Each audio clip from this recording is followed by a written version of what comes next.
Hello, welcome to our Authors at McMillan series. We are partners with the Central Wisconsin Book Festival that happens every year at the end of September, and then we have authors throughout the year as well. And tonight we have Faith Blum, who is a wife, mom, author, and entrepreneur. She's published over 30 books, most of them in the Christian historical fiction genre. She loves stories because they can teach history, but in a fun way. It is also her way to have a creative outlet while taking care of a household and toddler. She's been a proud small-town resident her whole life and wouldn't have it any other way. She lives in central Wisconsin with her husband, son, and cat, Smokey. She's blessed to write as a part-time career. You can find her books on most ebook retailers, including her Hymns of the West series and companion novellas, Orphans of the West series and companion novellas, Tales of the East series, and her miscellaneous short stories. When not writing, you can find her cooking from scratch, reading, figuring out social media content, or spending time with her family. She also loves playing piano for church and being a part of the Author Conservatory. Her new book, Be Still My Soul, is about a former petty thief who's falsely accused of robbery and must investigate his own crime to find the real thief. What he doesn't know is he is set up by counterfeiters and he has to put himself and his friends in danger. Thank you for coming out, and please give a warm welcome to Faith.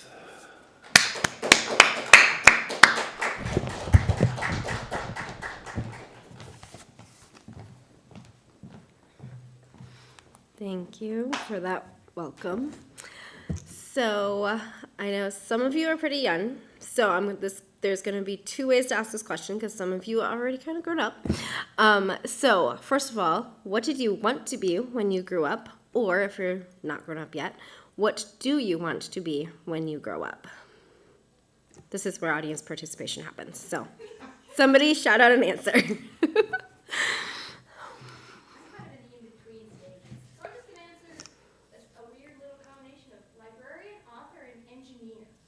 Okay, very cool. Anybody else want to answer? Okay, so for me, what I wanted to be when I grew up was a classical pianist until I realized you had to practice piano for 8 hours a day, and I just didn't have the patience for that. So then I was like, well, what else do I like to do? I liked to write. But at that time, I didn't think that being an author was a viable career. So I was like, well, I guess I'm going to have to be a journalist. So I started studying some things about journalism. I never went to college for it, though, because right around the time that I was starting to think, do I want to go to college or not, I found out about self-publishing or independent publishing, depending on how you want to talk about it. Because that's when independent publishing started becoming more popular. So I started thinking about that, and I started getting more serious about my writing. And I published my first book 10 years ago now, which is an adventure western, kind of in the similar vein to Louis L'Amour, but it had no romance. Because at that time, I didn't really want to put romance in my stories very much anyway. And I published that one, and as I was getting ready to publish it, a friend was like, so what's the next book in the series about? And I'm like, I wasn't planning to make this a series. Okay. So I started thinking about other ways, to make that into a series, and ended up putting 5 books in that series that now have, there's 6 spin-off novellas, and other books that have come from that one series.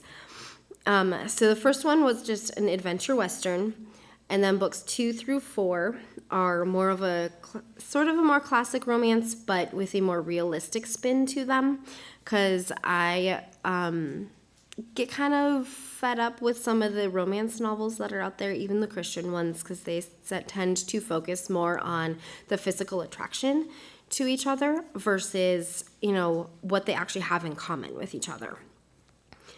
And those romance novels are similar to what you might find in Laura Ingalls Wilder or Jeanette Oke, if you know any of those authors. Then the fifth book in that series is a mystery that has some romance in it. And I also have those novellas that I mentioned and lots of other books, which I'm not going to go into. I have books under the book table out there too. And then just recently, what would it be, 2.5 weeks now, I published Be Still My Soul, which I started planning. I didn't start writing it at that point, in October 2021. How many of you are writers yourself? Okay, so I'll go through the process just a little bit. So I started out by making a concept, which is just like a really short, roughly 200 word, really boiled down version of what the story was going to be about. It had the believable character, it had the twist that was going to be in there, it had the high stakes that you want to have in a novel.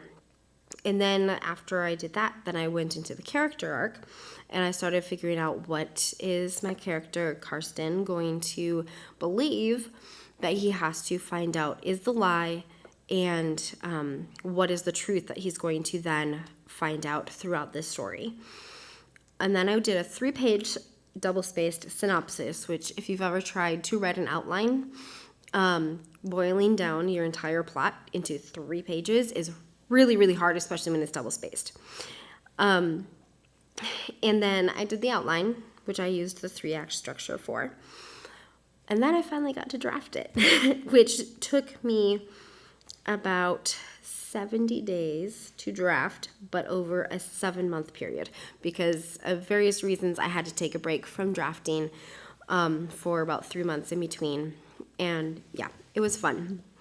So Be Still My Soul is a mystery that has the beginnings of a romance in it. It doesn't have the full romance in there because the main theme of the book is trust. Karsten is trying to learn how to trust God, trust other people, because nobody trusts him besides his mom and 3 of his friends. So I think that trust can be a pretty big thing that everybody has to learn. So that was one of my main reasons for writing this book. So you will like this book if you like supportive friends, mother-son relationship, mystery, false accusations, learning to trust, and growing in your relationship with God.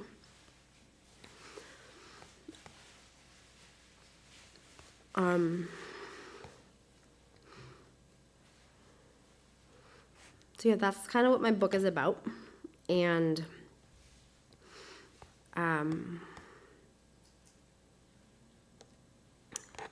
first of all, does anybody have questions at the moment? No? Okay, that's fine. So a little bit more about my journey as a published author. Like I said, I've been published for 10 years now.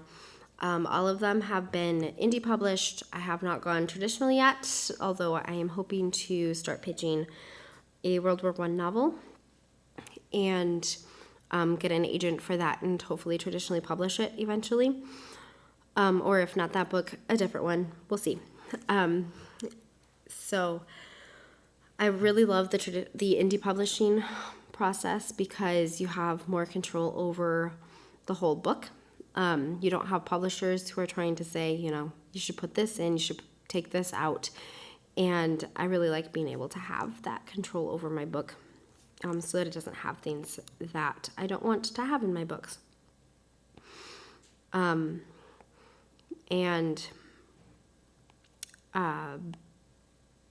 My books are Christian historical fiction featuring realistic romance that strengthens your faith. I really like that phrase, realistic romance, because as I said, the romance part of books oftentimes goes a little bit too far. So, I thought this was going to take longer. That's honestly all I have in my notes. So, if anybody has questions about the indie publishing process or about my books or anything, I would take some questions. Yes. What is that called? Indie publishing? Is that short? Independent publishing. Yeah. Sorry, I always call it indie just because it's faster. Can you talk a little bit more about that? Like, who do you go through for that? Sure. So I use Amazon KDP. KDP is short for Kindle Direct Publishing. Most of my books I just do through there, and I pay editors and I pay formatters and cover designers to get my book, looking the best that it can. So that, because I don't have the publisher saying you need to change these things to make it better. So I have to, get outside help for some of that. And then once it's ready, gone through all of the editing and the formatting and the cover design, then I upload it all to KDP. And depending on how much money I have at the time, for the paperback for this particular one, I did the paperback through Ingram Spark. But for that, you do have to buy the ISBN. You can't, I don't think they have an option to do a free ISBN, which is why I usually just go through KDP for the paperback. Yeah, did that answer your question? Yeah. Okay. You had a question. Actually, you covered a lot of the questions. Okay. Ask publishing questions, so I don't want to take up too much time, so I'll No, just ask one and then come back if one, somebody else can have one. So Kindle Direct Publishing doesn't do paper publishing, right? They're just online stuff. Right? They do have a paperback as They do? well. Okay. Yeah. You chose a different publisher. For my latest book, I chose Ingram Spark. They just do a slightly higher quality paperback. And you can, through either way, either the KDP or Ingram Spark, you can have your own ISBN number so that it has your publisher name. At least in the Yeah. one, how do you choose a publisher? Because there seems like there's so many of them out there. Yeah, I went through KDP because it's the easiest way to get on Amazon because they're affiliated with Amazon.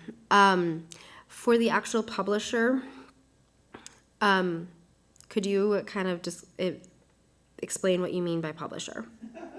Well, for self-publishing, Okay. not for traditional publishing. Yeah. And I'll just, as a little background on this, I'm kind of writing a novel in which the main character of it is an aspiring author and wants to get a novel and thinks he's going to publish a novel Okay. and become famous. Mm-hmm. I don't know anything about that, so Right. I kind of have to learn Mm-hmm. about that process so that my character does things that are realistic. Right. Yeah. So that's kind of where I'm going. Yes, with this. okay. I'm looking at all these things, I said, I don't know anything about Mm-hmm. Yeah. So I chose KDP because it was the most popular one out there. And because you can upload your everything for free. You could technically take your unedited, very badly designed cover and put it on KDP, which is one of the ways that independent publishing or self-publishing gets a bad rap, because there are people who do that. They design the cover themselves without doing any research. They don't do enough editing. They do all the edits themselves. They're not going to catch everything. That's just the way it is. At least get a proofreader. But preferably more than just a proofreader. But at least get that proofreader to catch, all the grammatical errors or spelling errors or things like that. Yeah, so you have to do your research to make sure if you're having to pay a lot of money to somebody to publish your book, it's probably what's actually termed a vanity publisher. And those a lot of times are scams. There are a couple out there that are high repute, and you do get your money back for what you pay in. But, you still have to have the chunk of money to invest in that. How much, again, I don't want to interrupt that. As far as I know, you're the only other one with questions right now. So, go ahead. No, there is one other person behind you. Yeah, so these costs that you're associated, how much cost, like, on an average novel, would it cost a person to take it from I'm ready to go out into the world with it, That depends on a lot of factors. How many times you get it edited, what editors you get to edit it, because there's people who you don't have to pay hardly anything to. They're not going to necessarily do the best edit. To the people that you're paying $1,000+ to have them edit your book. And also same with the cover design and the formatting. On average, I would say my books probably cost me about $500 per book to publish. I try to do as much of the editing myself, or get other people to like do the beta reading who are, they catch things really well. So I don't have to pay for a lot of edits. Be Still My Soul, I did a content edit as well as a proofread. And that was all I ended up paying for this time around. And then I paid the formatter and the cover designer. So that one was a little bit more than the $500, I think. Okay. But I haven't actually, I don't remember all the numbers. And then the next thing, how much time is there from the time that you finished writing to the time that someone can buy this book? For this particular book, it took me, let's see, I got the first edit started in, I think it was August of 2022, and I published it in November of 2023. Okay. So that was That's just like over a full year.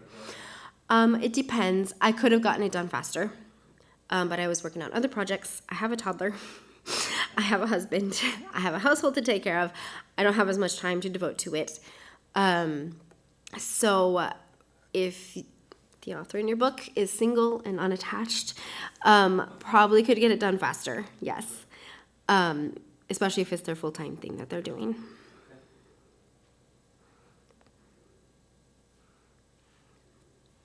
Any other questions? On marketing the book.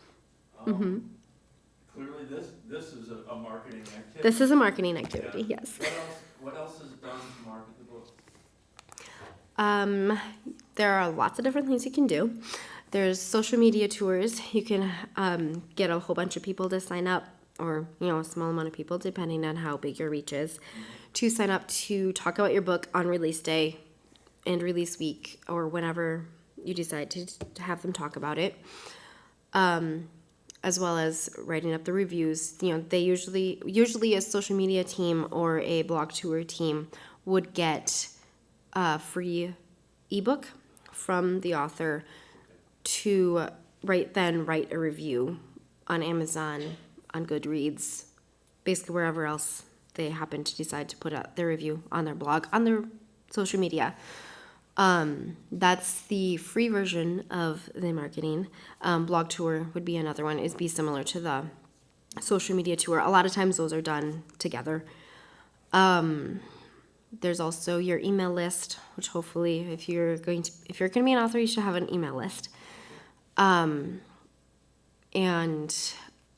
those people, you'd be sending out emails to them. During release week, I personally sent out to my email list 3 times that week. You could do daily. I personally find that a little bit excessive myself, especially since my release was just before Thanksgiving. I wasn't going to send out, a weekly or a daily email during Thanksgiving week. There's also there's a website called Celebrate Lit. So it's like Celebrate Literature, but just the first 3 letters of literature. You can pay them to do a blog tour, and that usually gets pretty good traction. You can do that at any time during your first year of release. And then there's other paid options to do. There's companies that you can pay to send out the link to your book to promote it. Again, those tend to cost a lot of money. So depending on how much money you have or your aspiring author in your book has, they may not be able to afford it. But yeah, there's lots of different marketing options, and also talking to people about getting into a library to talk about stuff, or I'm gonna try to get into a couple of homeschool groups to talk to them about my book. I just have to actually do it. Yeah, I think those are the things that come to mind right away. Any other tips on how to choose a publisher? For You went with for like the KDP. direction that you went, yeah, but there are other Um, directions. What would you be basing a decision on? how popular the platform is, which is one reason I went with KDP, because you want to get your book on Amazon because that's where everybody's trying to find their books. But if you want to do more of a wide distribution, I have some of my books on a website called Draft 2 Digital, and the 2 is just the number 2. And that it's a really easy way to get your book onto pretty much, I think, every ebook platform out there, including ones I didn't know existed. But that'd be like places like Scribd, I think that's how you pronounce it anyway. Overdrive, which I think would be equivalent to the Libby app that this library has. Barnes & Noble, Google Play, iBooks. Anyway, putting your book on there, it literally gets it into all of those ebook platforms. Otherwise, I think just making sure that you're not going to a vanity publisher. If you have not heard of the publisher that you're looking at, type it into a search engine and see if there's any reviews on that particular publisher. So that would be, that's the question. How would you recognize a vanity publisher? I would just do a Google search for reviews on it, because I know that there's some like Zulon, and there's another one that I had in my mind, but I don't remember what it was. I might be able to find notes on it, but I'm not going to try to search through my yeah. Basically, if you're having to pay to get your book published, check for reviews to see what people are saying about it, especially in the negative reviews.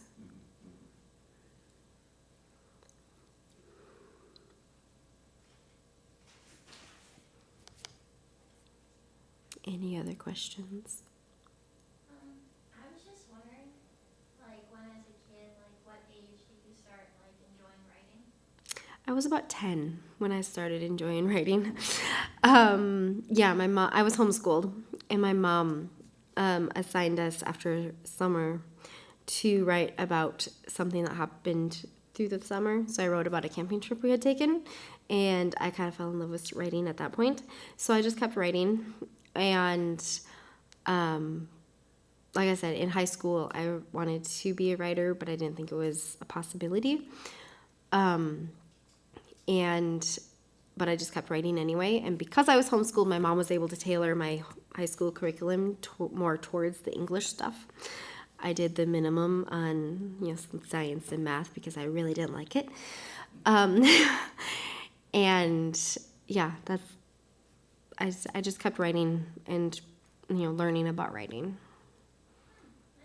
Yeah. And I'm gonna make a plug here for the Young Writers Workshop. I actually joined the Young Writers Workshop. I was a little bit old for it. But I did join the Young Writers Workshop when it first started. It's run by Brett Harris, and other people too. Kara Swanson is also part of the Young Writers Workshop. And then they also have a couple of different tracks, one for a high school where you can actually earn writing credit for high school. And then they also have their college alternative program called the Author Conservatory, which is what I'm in right now. And Emma back there. So is that an online? It is online, yes. Class? Yeah. She's homeschooled too, so. Okay. So, yeah. Yeah. It's yeah, a lot of homeschoolers like to use the Young Writers Workshop. They're not currently open for registration, but I know they have a registration time coming. I just don't remember exactly when that is. But if you go to the, January after. is it January? Yeah, is it in January? Okay, that's what I was thinking. Like the first or second week in January. Okay, thank you. I don't know when it is this year. Yeah. I'll look it up. Yeah, if you go to youngwritersworkshop.com, I think that's what it is. I'm sure they have a email list. Sign up, and then you'd get the notification of when they actually open. I'm just double checking the actual website address because I may have gotten it wrong. theyoungwriter.com. Yep.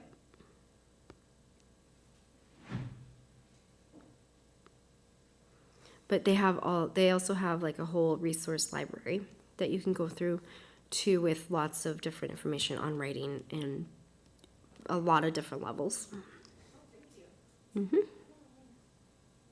this is for this year or not, it might be, but it says January 9th to the 16th. Okay, thanks. Just theyoungwriter.com. Okay, thank you so much. I'm pretty sure they keep their website pretty updated, so it should be good. It should be accurate.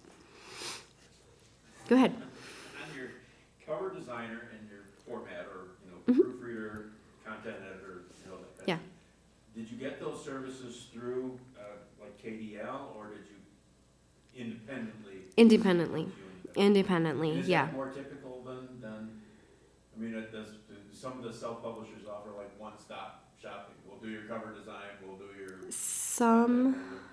And would you do that versus the route that you chose of kind of like going out on your own for those things? Yeah. Some of those more vanity publishers, they would offer their own packages. Most indie published authors are going to be doing they have their editor, or they might have like a couple options for editors and their cover designers. I personally kind of, depending on who's available, I go to specific editors or cover designers. I went with a slightly different cover designer this last time because she actually had a pre-made cover that was available, and I'm like, this works really well for my Western, so I'm going to take that one. And then I paid her to do, because for the pre-made it was just the ebook cover, so I paid her a little extra to do for the paperback and the audiobook that should hopefully be coming out early next year. So yeah, it's all about just kind of finding those connections too. But I mean, I have a whole list of people, so I would, if anybody's interested in self-publishing, I would just send me an email. Send me an email and I can give you a list of people. Other than avoiding vanity publishers, what would be the biggest or the most common mistake you would think that an aspiring self-published author would make? Rushing into the publication.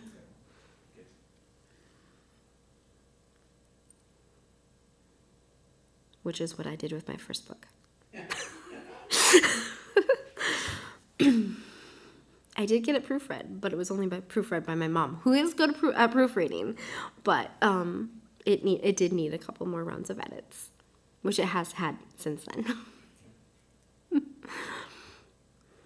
So is traditional publishing, is that way more expensive? Then you also have to do changes that other people are asking you to do? Like, what are the pros and cons, I guess? So traditional publishing is great if you have a big following. But if you don't have a big following, it's harder to get into traditional publishing, especially if you want to become more successful. It's still definitely a possibility. A couple of reasons why I personally went with traditional or indie publishing is I had the control that I wanted over the cover, the content of the actual book.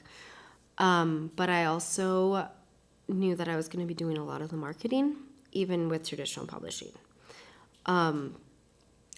Unfortunately, in recent years, traditional publishers are not doing as much marketing as they used to. So now it's more on the author to do a lot of that marketing. So I'm like, if I'm going to be doing all the marketing anyway, I may as well just do everything else myself too. I am still going to try to get traditional published if I can, just to get my name out there a little bit more.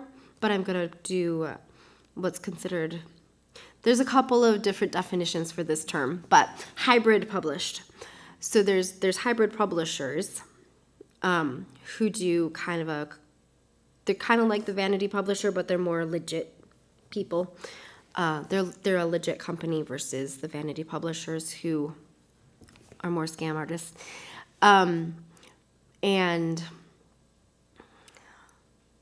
lost my train of thought. Yeah. So the hybrid version that I'm doing, being hybrid published, I'm going to still self-publish or indie publish, but I'm also going to try to get traditionally published. So I'm going to have my feet in both camps.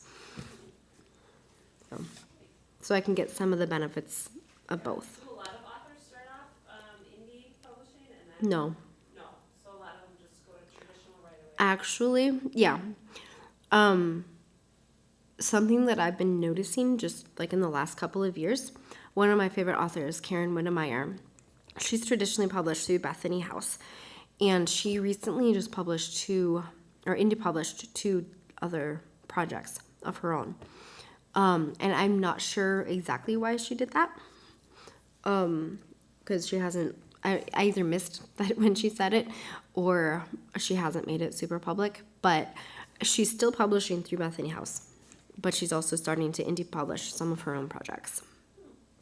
So I think being indie published is doing that hybrid is going to become a little bit more popular, because as indie published, I get up to 70% of my royalties. Versus being traditionally published, you could get up to 15% of your royalties. Yeah. Wow, that's a big difference. Very big difference. But I mean, if you're selling more books through the traditional publishing, the numbers still come out to be roughly the same. But you can also sometimes get those numbers by yourself and get, the 70%. Yeah. Yeah.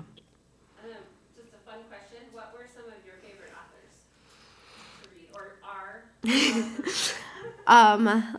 Louis L'Amour was the one who got me into wanting to write Westerns. Laura Ingalls Wilder also, and Karen Winnemeyer has become a favorite. Her romance does tend to get to that uncomfortable range sometimes with hers. Like, she's going more into the physical of the romance than I personally prefer. But I still like her stories. And What was that last one? Winnemeyer. Winnemeyer? Yeah, Witemeyer.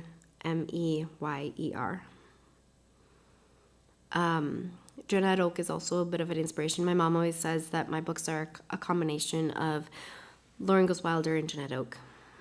My mom liked Jeanette too. And then I have some indie published friends who I also enjoy. Amanda Tero. Her last name is spelled Tero. And if you like a little more sci-fi, J. Grace Pennington. And the J is just the letter J. Mm-hmm. Any other questions?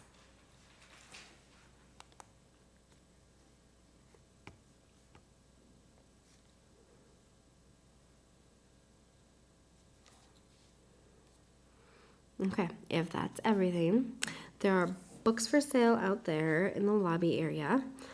My friend Jody will take the payment, and then you can bring it over to me to sign. There's also some snacks out there. There's some brownies that are gluten-free, but they do have nuts, coconut, and dairy. And then there's also some oranges and some little seltzer waters.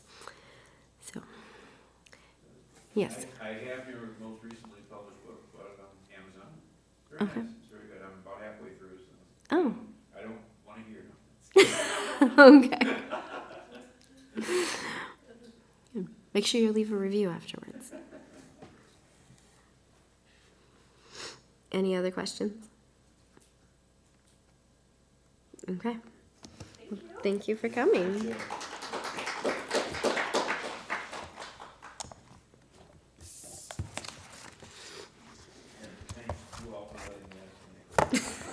Thank you for asking the questions.